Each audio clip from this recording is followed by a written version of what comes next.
Bath bombs are easy to make and provide a delightful fizzing adventure in the tub. If you do not know what a bath bomb is, it is a scented mixture of citric acid, baking soda, and other ingredients that fizz when you plop them into your tub. As your bath bombs fizz, the scent is released, filling the room with a comforting aroma that lasts for hours. To make bath bombs, you will need 1/3 part citric acid and 2/3 part baking soda, as well as some witch hazel in a spray bottle.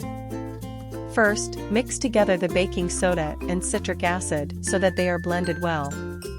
Next, add colorant if desired. You can use dried herbs for color, just a pinch or so, and enough fragrance to scent the mixture well. Now, grab your witch hazel and work fast as the mixture will start fizzing once you start adding the hazel. Spritz with one hand and stir well with the other hand until the mixture is thoroughly wet with a consistency of Play-Doh. Now firmly press your mixture into molds, then let your bath bombs sit overnight until dry. If your bath bombs fizz in the molds, just continue pressing them down.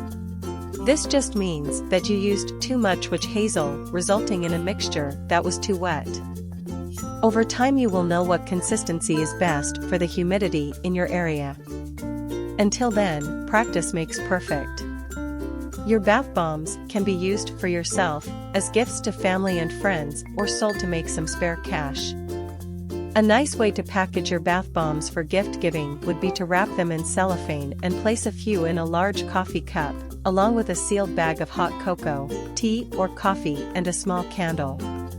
Wrap this attractively in colorful wrap, add a bow, and you have a mini spa treat that is sure to please anyone.